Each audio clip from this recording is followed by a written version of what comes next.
Bonjour et bienvenue dans notre émission Questions aux experts. Nous allons aujourd'hui aborder le sujet comment parler de sexe avec les adolescents. Et nous sommes avec le docteur Sylvain Mimoun. Vous êtes gynécologue et sexologue. Bonjour Sylvain Mimoun. Bonjour. Et durant 20 minutes, vous allez pouvoir répondre aux questions de nos internautes. Elles sont déjà nombreuses et la première que je peux relayer, c'est qui doit parler? Est-ce que ce sont les parents qui doivent attendre les questions des enfants ou est-ce qu'ils doivent eux-mêmes s'emparer du sujet?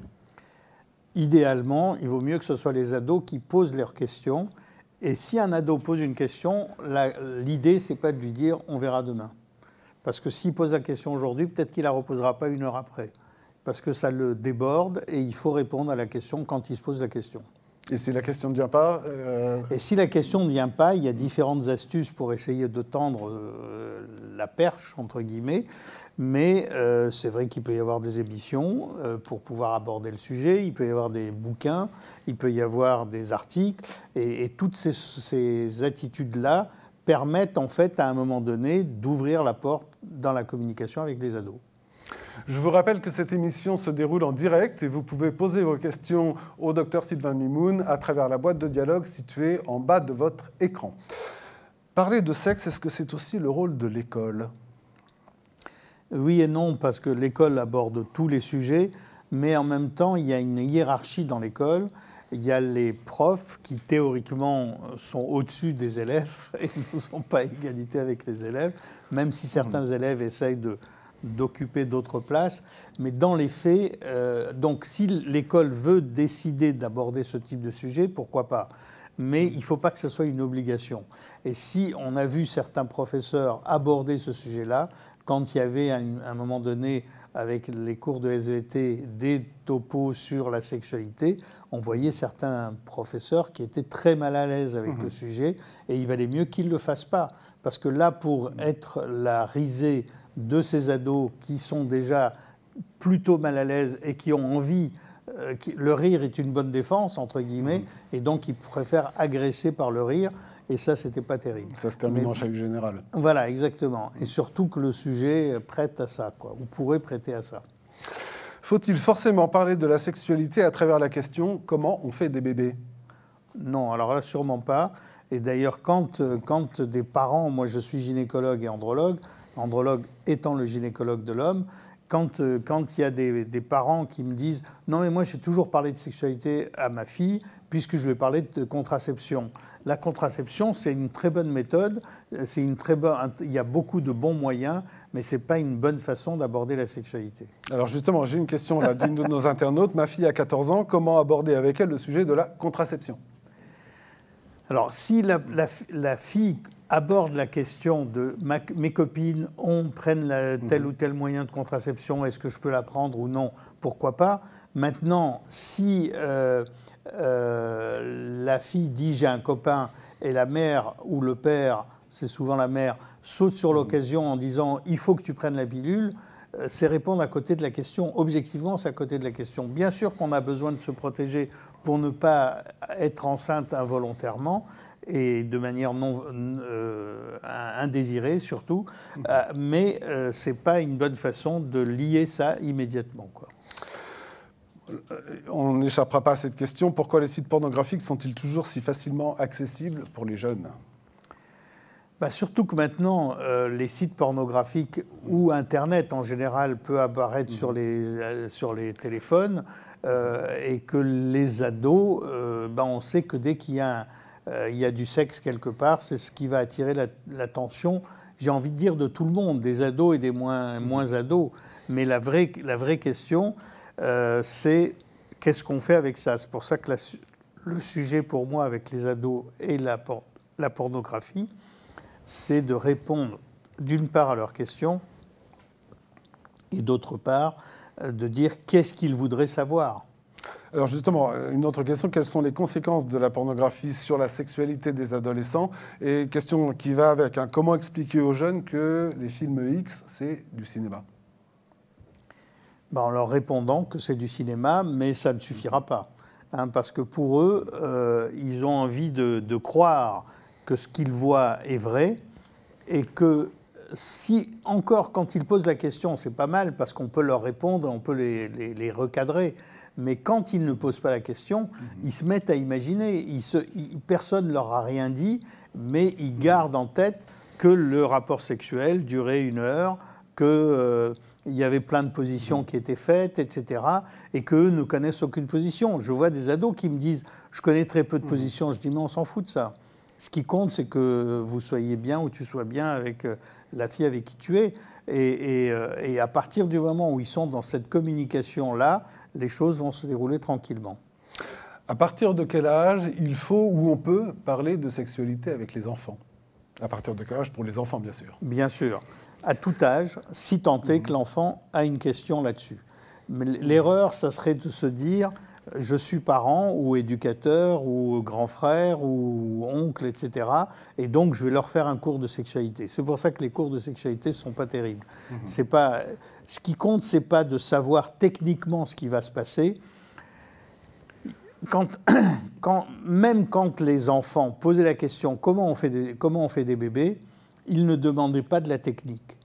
Ce qu'ils voulaient, c'est qu'on entende une réponse de la part des parents. Alors, il y a des parents qui se limitaient à dire dès qu'on s'aime, un homme aime une femme et vice-versa, ils peuvent décider de faire un enfant. Mais comment on est passé de ça à la survenue de l'enfant? Il y a toute une technique, si je puis dire, qui dépasse complètement l'enfant.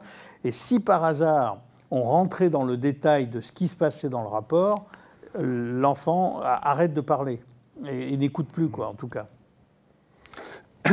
J'ai 2 enfants qui sont d'un âge assez proche, un garçon et une fille. Est-ce qu'on peut parler de la sexualité en même temps à un garçon et à une fille?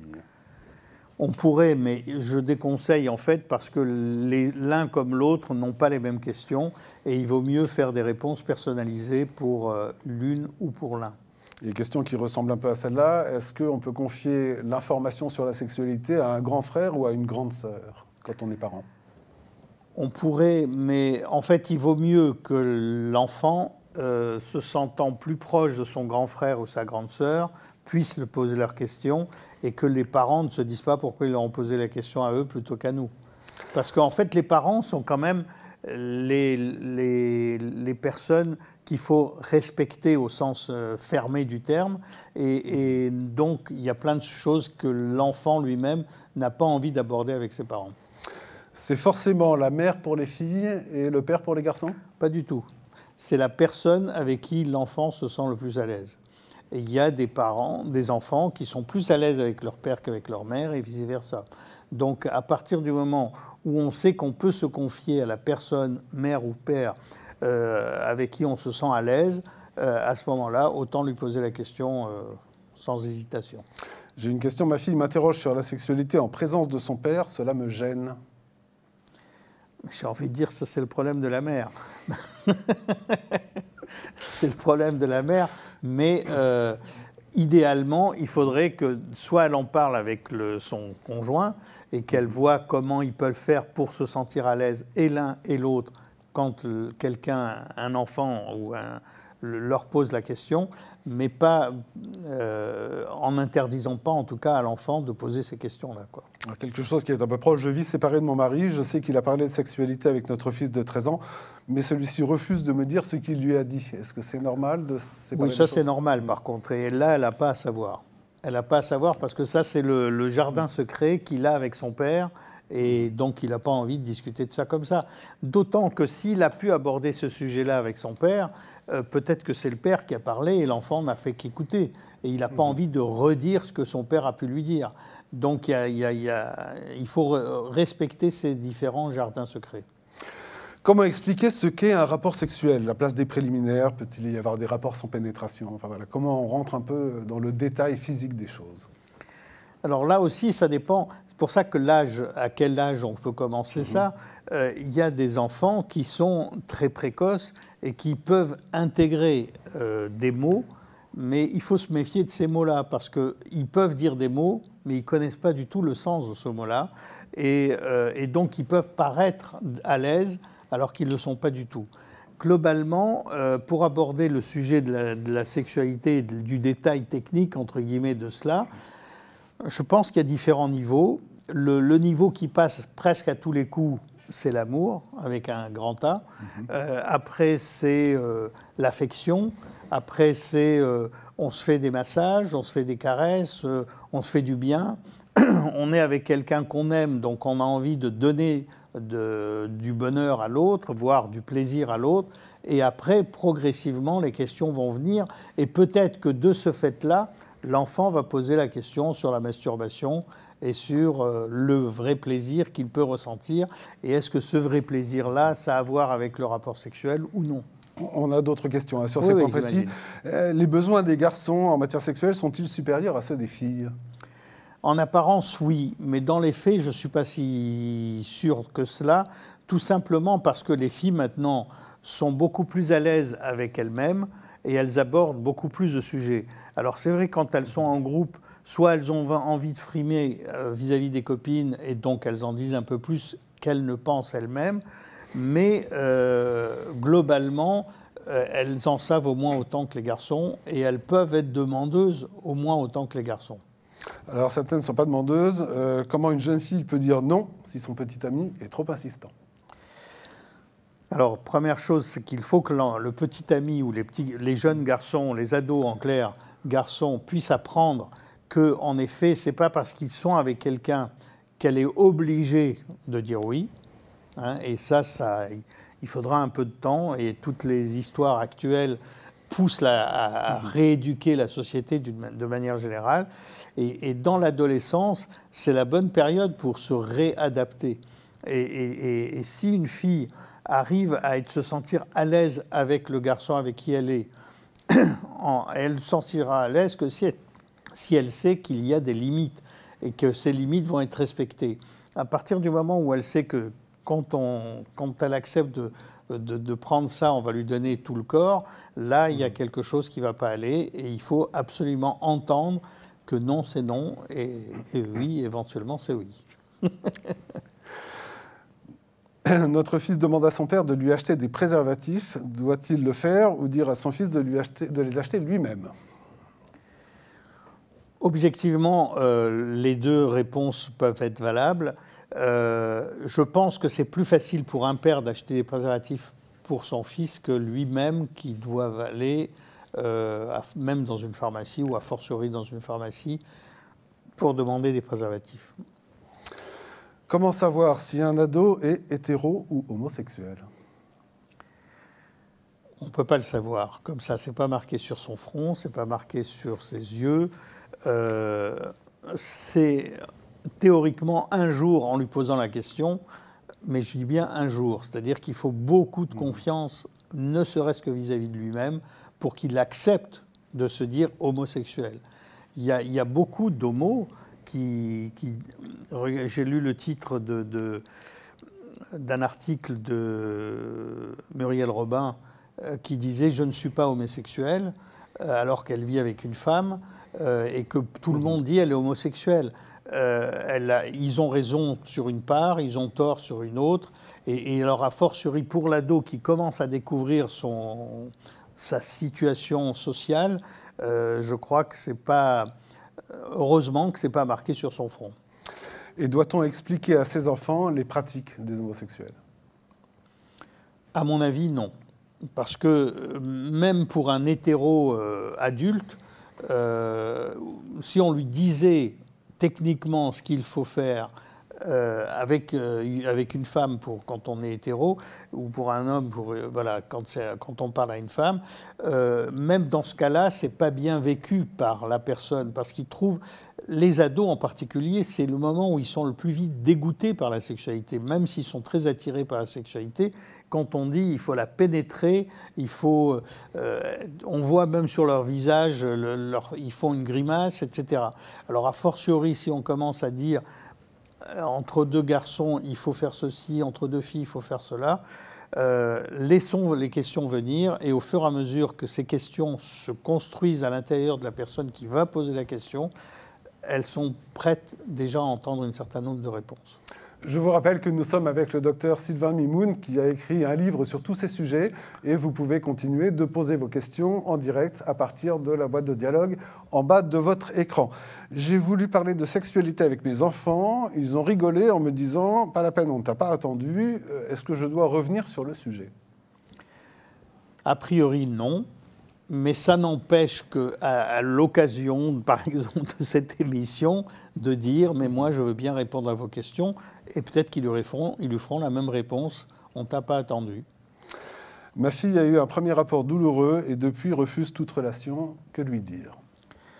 Alors l'idéal, ça serait que cette fille-là aille voir une gynécologue ou un gynécologue habitué à prendre en charge ce genre de difficultés-là, pour non pas vérifier qu'elle est constituée normalement, mais surtout banaliser ce geste de pénétration. Et si par exemple, je suis gynécologue, quand une jeune fille vient, mon premier but, c'est surtout qu'elle n'ait pas peur et qu'elle n'ait pas mal lors de ce premier examen. Et quitte à mettre un lubrifiant, prendre un spéculum de vierge, etc., etc. Et à partir du moment où elle constate, et la consultation se termine par vous êtes complètement normal, ça la rassure beaucoup. Alors, un internaute là, nous pose presque une question qui est le miroir de celle-là. Pour les garçons, une première fois, ce n'est pas toujours facile. Comment leur dire de ne pas en faire un complexe?